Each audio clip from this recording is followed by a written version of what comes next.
PlayStation 2 was the game console that took gaming, which was a pretty popular hobby back then, and really launched it into the stratosphere of being a global phenomenon that it's become today.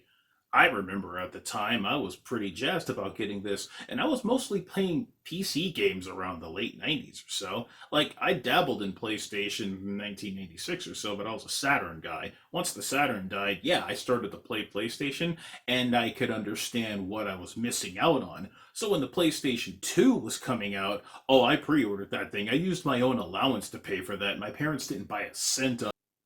And there was always something that interested me about this. I don't remember getting that hyped for video games at a time where I was mostly jaded. How did that hype work on me? How did they build that anticipation up?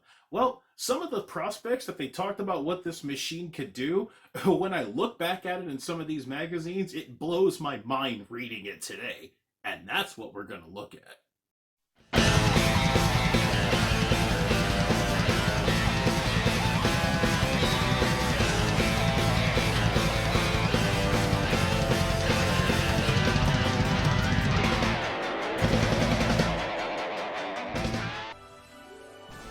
The year is 1999, and despite being a new kid on the block in the game industry, Sony's taken the world by storm.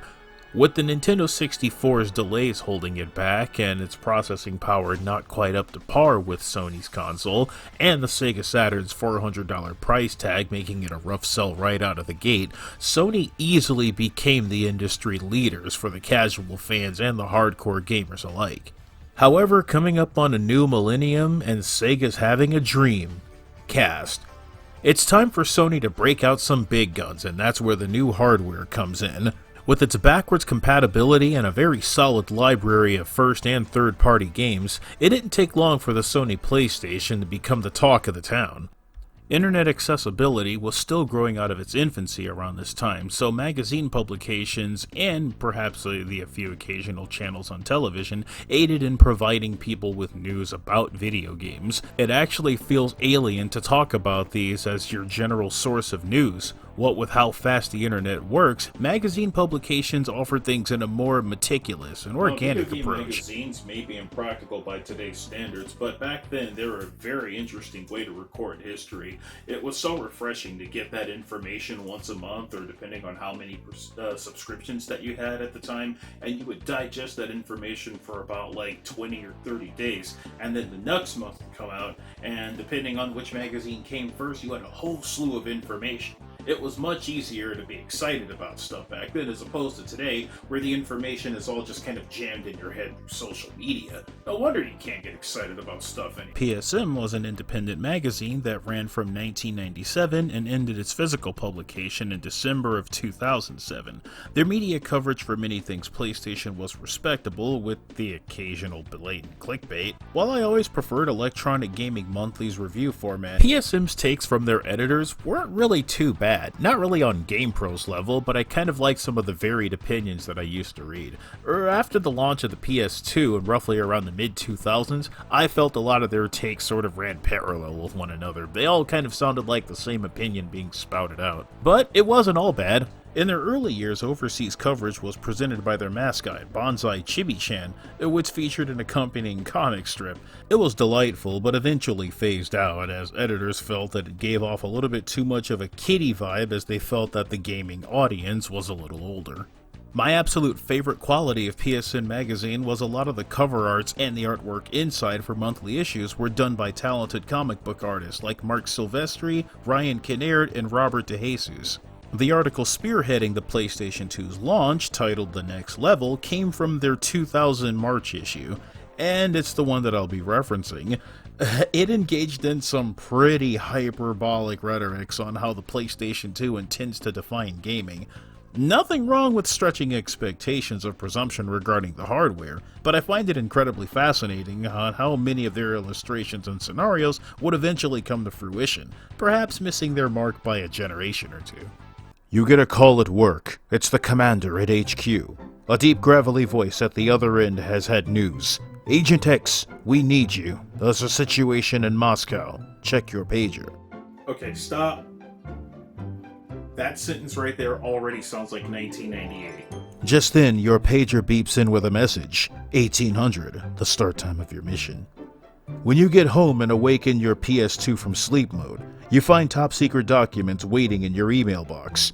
After reviewing your objectives, you delete the messages and boot up your game disk. Cancel the plan. They have spy tech. Incoming transmission. Your new mission is automatically downloaded to your hard drive. You plug in the 8-bit megabyte memory card that contains your custom-made top-secret agent, who has your face, by the way. Why? The situation is dire. You're outnumbered 100 to 1. Command is trying to communicate with you over your headset you're wearing, which is plugged into the PS2. But you can't respond because you're 10 feet away from a pack of gossiping guards who will hear you if you speak. When you do speak, by the way, it's damn cool because your voice is modulated to sound like Clint Eastwood when it's fed back to you through the TV. You punks signed up for Obamacare, didn't ya? You knew going in that it was going to be impossible to complete an A-class mission on your own. That's why you went to the message boards and hired 2 mercenaries to help you out. They're in it for fun too, but you still had to pay a small fee for their services via your credit card.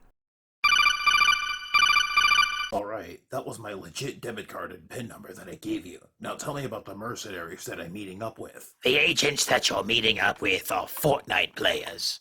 Fortnite? Yes. One of them doesn't know how to cut bread. At exactly 1900 hours, your DualShock 2 controller buzzes like crazy as explosions rock the left wing of the compound. The mercenaries were worth every penny. You use the confusion to slip into the control room and grab the scientist's kidnapped daughter. On your way out, you take down a few bad guys, enough to impress the girl, who gives you her real-life phone number before you part. You save it into your pocket station, along with all of the others. It sounds like a D&D module that Tom Clancy wrote.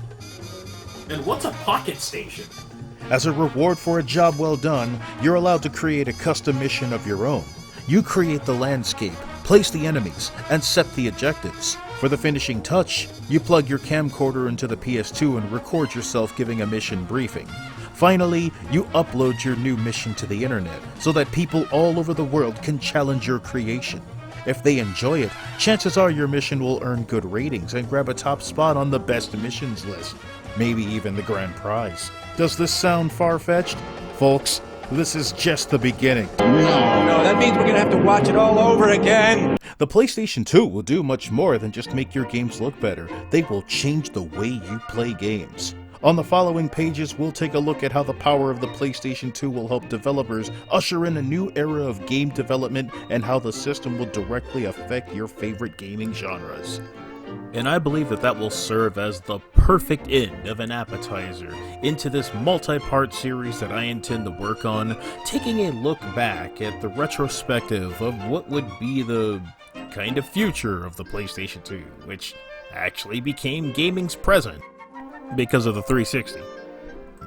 It was certainly a fascinating time to be alive, so until next time, man, Pocket Station.